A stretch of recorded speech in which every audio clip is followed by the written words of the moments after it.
Welcome back, everybody, to another deep dive. Yeah. Today, we're tackling something that I think a lot of people have questions about, right?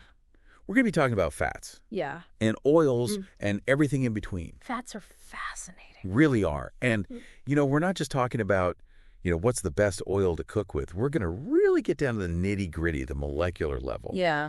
And talk about, the structure of lipids. Absolutely. How our body uses lipids. And, this is something that's really relevant to everybody listening because we all eat fat, right? It's part of our diet. It's essential to life. Fat is essential to life, Yeah. exactly. And it's also something that a lot of people are confused about because there's so much conflicting information out there Yeah. about good fats versus bad fats and all That's that. so much misinformation. So much misinformation. So we really want to kind of clear the air today and give you guys the tools to make informed decisions about, the fats that you're consuming. Now, to get us started, we actually have a really interesting case study that we want to talk about. This is about a 5-year-old boy named Dylan who's being treated for epilepsy with a special high-fat diet. Interesting. I know it sounds kind of counterintuitive, right? It does. Because we often think of fat as something that we should avoid. But in this case, it's actually being used therapeutically. Yeah. This really highlights how diverse the roles of fat can be. It does. In the body. Exactly. So this is going to kind of set the stage for our conversation because we're going to see how something that we often think of as negative can actually be used in a really positive way. Mm-hmm. Okay, so before we get to Dylan's story, we need to kind of back up a little bit and talk about what lipids actually are. Okay. So when we say lipids, what are we talking about? So lipids are basically fats and all their close relatives, their cousins. There are 3 main types of lipids: triglycerides, phospholipids, and then sterols. So when we're talking about the fats that we eat and store in our bodies, we're mostly talking about triglycerides. Okay, so like butter, oils, Exactly. the marbling on a steak, those are all triglycerides. Yes, all triglycerides. Okay. So if we could zoom in on a triglyceride, what would we actually see? What does it look like? It's actually a pretty simple structure. If you can picture like a 3-pronged fork, Okay. the handle of that fork is glycerol. Okay. And each of the prongs are fatty acids. Okay. And what makes the fats that we eat different is that the fatty acids differ. They differ in their length, kind of like different sized Lego bricks. Okay. And they differ in their saturation. Okay, now saturation, that's a term that we hear a lot, but Yeah. what does that actually mean? So saturation refers to how many hydrogen atoms are on the fatty acid chain. So a saturated fat has no double bonds in the structure, and that means the fatty acids can pack really tightly together.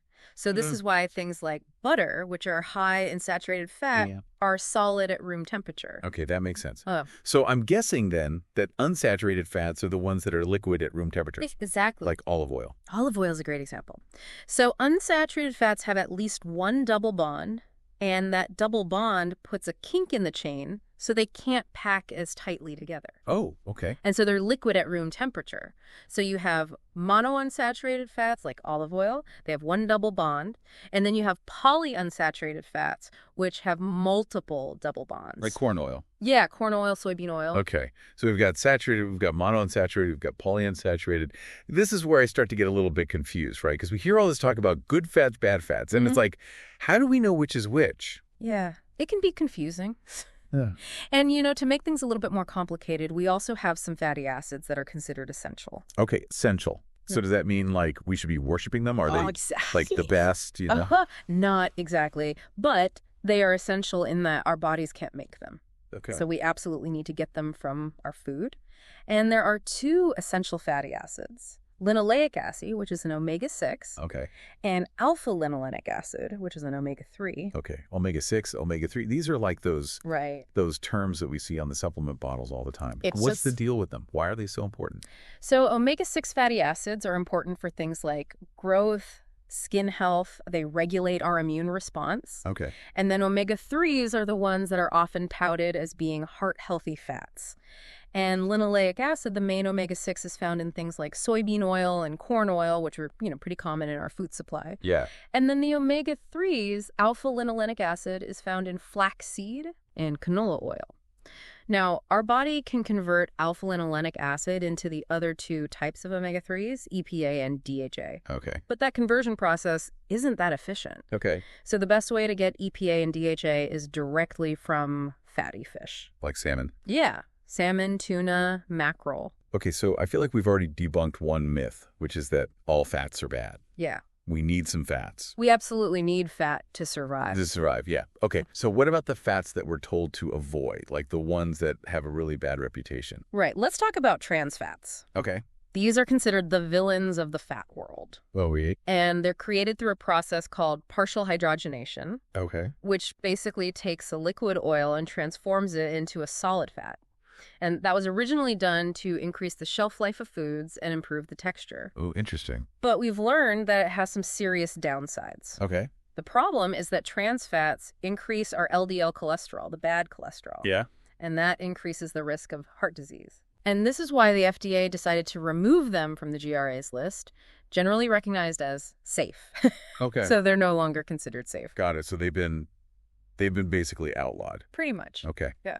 All right. So we've talked a lot about triglycerides because those are the ones that we hear about most often. Right. But we also mentioned those other two types of lipids, phospholipids and sterols. Right. What's their deal? So phospholipids are really interesting because they have a component that loves water, is attracted to water, and then they have another component that's attracted to fat.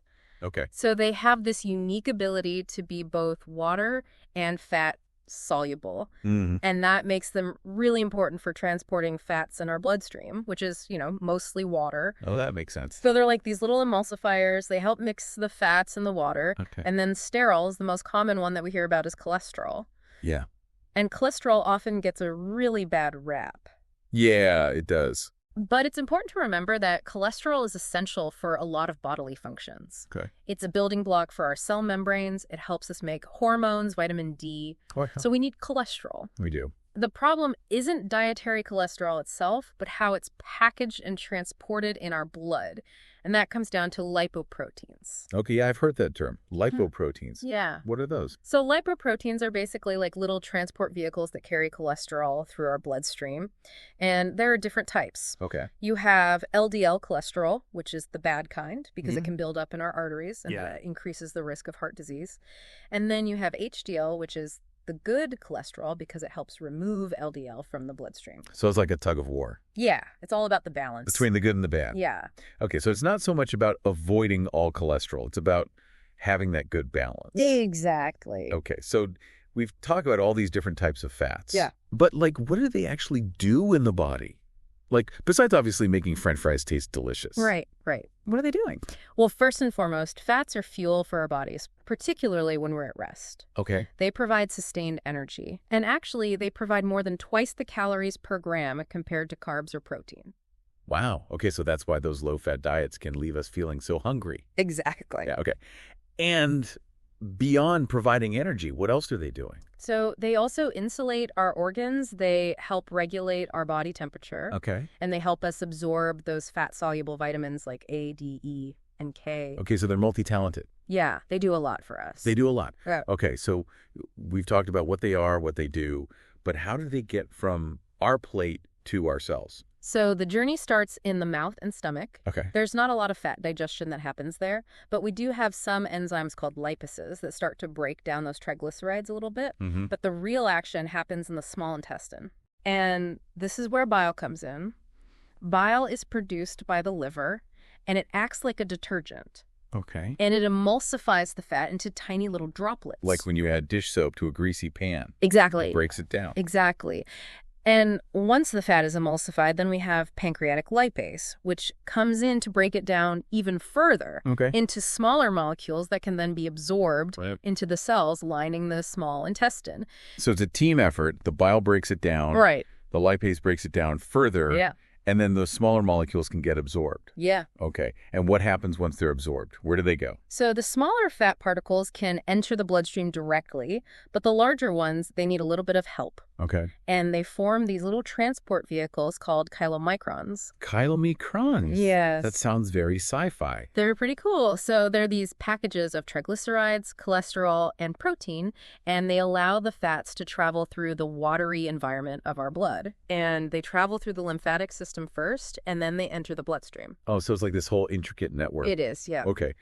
And once they get to their destination, what happens to those fats? So they can either be used for energy right away, which is called catabolism, Okay. or they can be stored in adipose tissue, which is our fat cells, for later use, and that's called anabolism. Okay, so going back to Dylan and his ketogenic diet, Yeah. how does that tie into fat catabolism?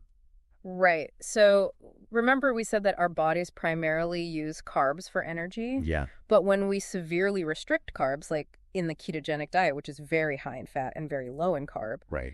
it forces the body to switch gears Okay. and start burning fat for fuel instead of glucose. Okay. And that process is called ketogenesis, and it produces ketones, which the brain and other organs can use as an alternative fuel source. Okay, so basically Dylan's body is running on fat power Yes. instead of glucose power. Now, this is obviously a very specific case. Does that mean that we should all be like loading up on butter and bacon? Not necessarily. The ketogenic diet is really a specialized approach that's used under strict medical supervision for specific conditions. Okay. So for most people, it's not necessary or even advisable to go to that extreme. Okay, so what about general dietary recommendations? Are there guidelines for how much fat we should be eating? So there's not a specific recommendation for total fat intake, but the acceptable macronutrient distribution range suggests that adults aim for 20 to 35% of their calories from fat. Okay, so it's not about avoiding fat, it's about making sure we're choosing the right types of fats and Exactly. staying within that range. Right. And leading health organizations like the American Heart Association and the American College of Cardiology all emphasize that it's important to focus on a healthy eating pattern overall. Okay. Prioritize fruits and vegetables, whole grains, lean protein sources, and limit saturated fat and trans fat. Got it. So it's about finding that sweet spot, right? Not too little, not too much. Exactly. It's all about balance. It's all about balance. Yeah. Okay. So in the next part of our deep dive, we're going to get even more practical. We're going to talk about specific tips and strategies to help you make healthier choices Yeah. when it comes to fat. We're also going to delve deeper into those case studies Okay. and see how understanding fats can really empower us to make more informed decisions about our diet. I'm excited. Me too. Mm. All right, so stay tuned. All right, so before the break, we were talking about Michael and his, struggle with this low-fat diet. Yeah. And how it's not really working for him. Right. And we asked you guys to kind of analyze his sample diet that we gave you Right. and see if you could spot any of the fat traps that he might be falling into. Right. So what did you notice? What stood out to you? Well, first off, for breakfast, he's having 3 cups of coffee with non-dairy creamer and sugar. And that's not a lot of nutritional value. Yeah, that's a lot of caffeine and sugar. Yeah, exactly. And it's not going to keep him full. Right. It's not setting him up for success for the rest of the day. Yeah, it's going to lead to those energy crashes and cravings later on. Right. And then he's grabbing a bagel with low-fat cream cheese and jelly on his way to work. Mm-hmm. Again, not a lot of fat there, but also not a lot of... Not a lot of fiber, not a lot of protein. Yeah. Just refined carbs. Yeah. So he's basically setting himself up for this blood sugar roller coaster all day long. Yeah. And then he's wondering why he's not losing weight. And feeling hungry all the time. Right, exactly. Mhm. So I think this really highlights how, just focusing on cutting fat doesn't necessarily lead to a healthy diet. Exactly. It's really about making sure that you're getting those nutrients that you need to feel satisfied. Right. And that you're getting those healthy fats. Right, exactly. Which can actually help with weight management. Yeah, it sounds kind of counterintuitive, but it's true. It is. When you eat fat, it actually signals to your body that you're full. Okay. And so you're less likely to overeat. Okay, so how can we help Michael? Like, how can we take his diet and make it more fat savvy? All right. Well, let's start with breakfast.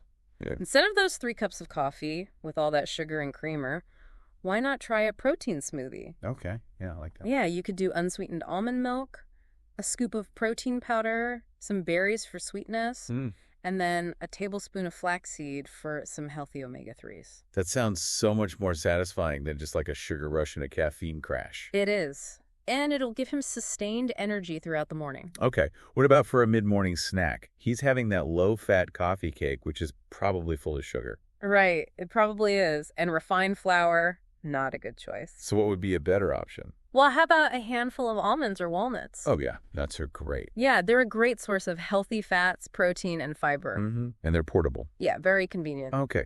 And lunch, he's having that fast food, burger, and fries, which we know is not. Yeah, loaded with saturated fat, trans fat, sodium. Not the best choice. So what could he have instead? Well, why not pack him a nice big salad? Okay, but salads can be so boring. Well, not if you make them exciting. Okay, how do we do that? Load it up with lots of colorful veggies, grilled chicken or fish for protein, Okay, some nuts or seeds for crunch, okay. and then a simple vinaigrette made with olive oil and vinegar. Yeah, that sounds good. Yeah. I like that. And if he's really craving a burger, I mean, Yeah. we don't want to deprive him.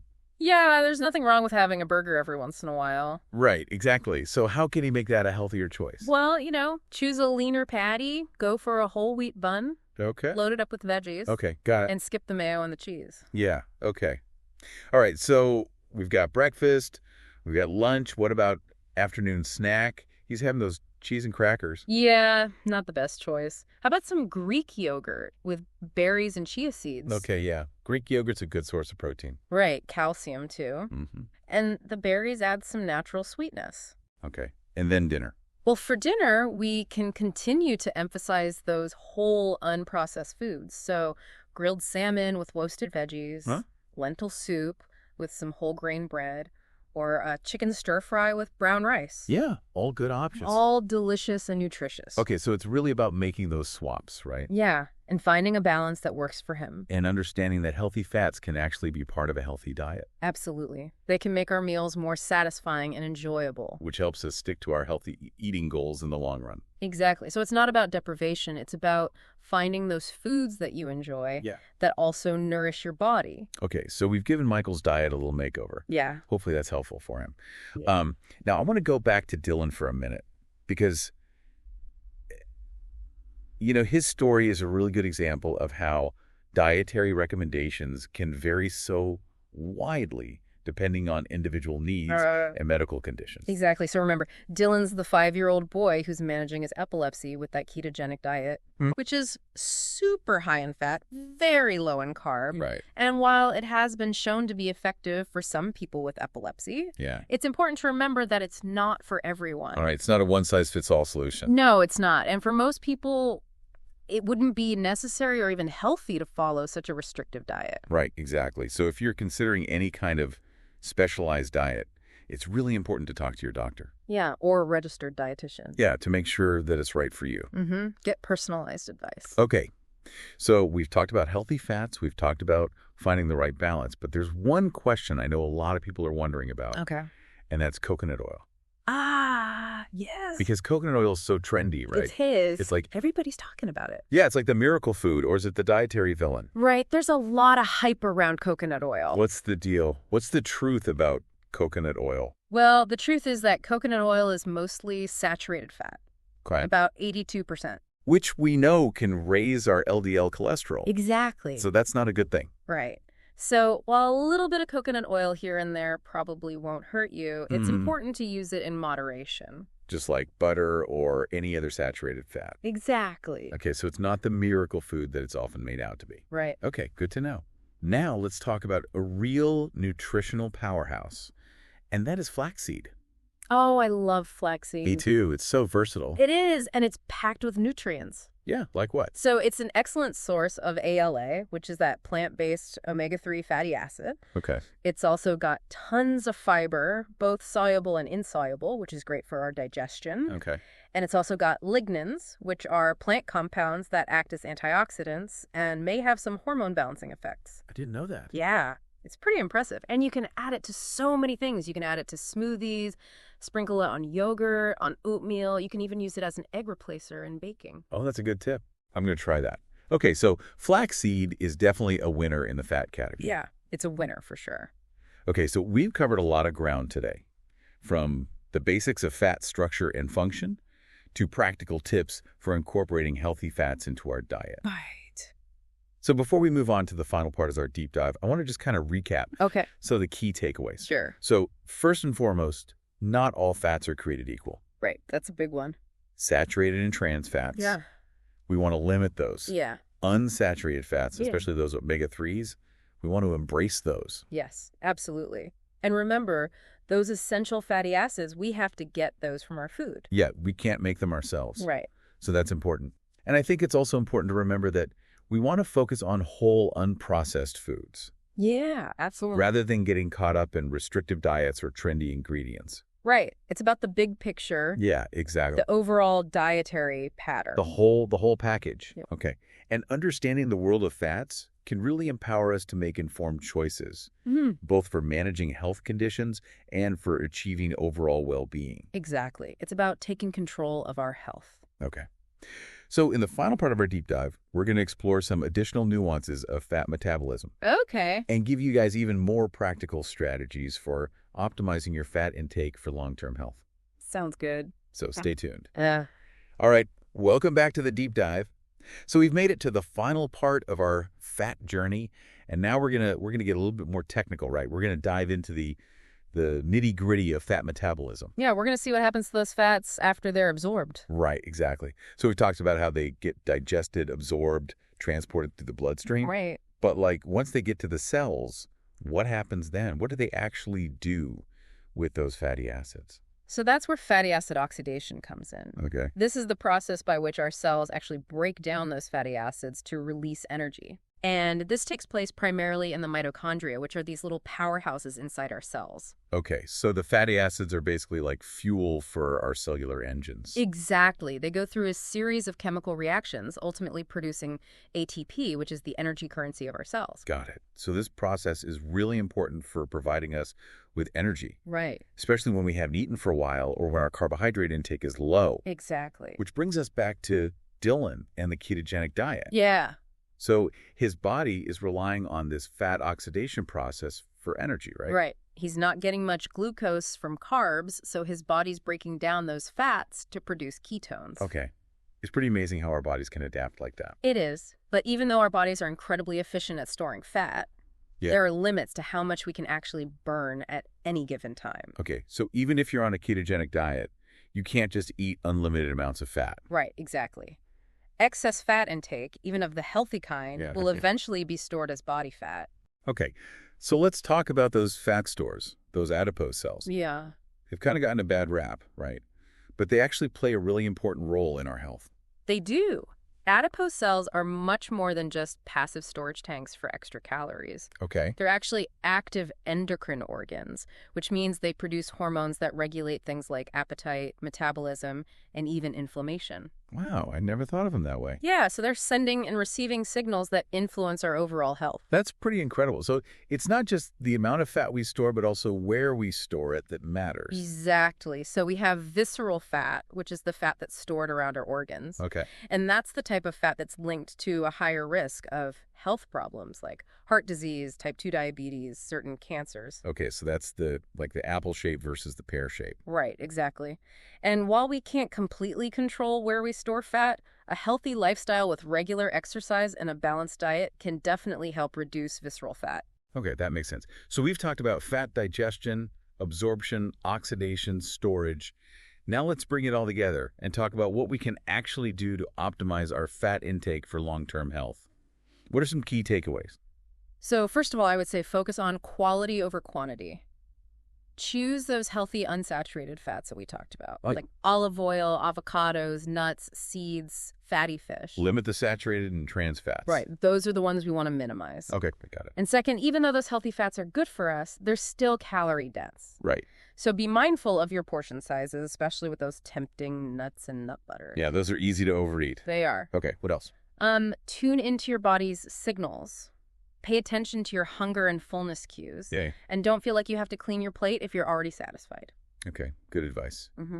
And I guess lastly, just embrace variety, right? Exactly. Don't limit yourself to just one type of healthy fat. Yeah. Experiment with different oils, nuts, and seeds. Right. So we've covered so much ground today. You have. And, this deep dive is really just the beginning of your exploration of the world of fats. Yeah, we've just scratched the surface. Exactly. There's so much more to learn. Keep learning, keep questioning, and keep experimenting to figure out what works best for you. Absolutely. Because we're all unique, our needs are different, Yeah. and what matters most is finding a sustainable and enjoyable approach to eating. Right. It should be something you can stick with. Yeah, exactly. Long term. All right. Well, thank you so much for joining us on this fascinating deep dive. It was my pleasure. We hope you learned a lot about those delicious and essential fats. Yeah, I hope so. Keep diving deep and keep those brains and bodies fueled. Great advice. We'll see you next time.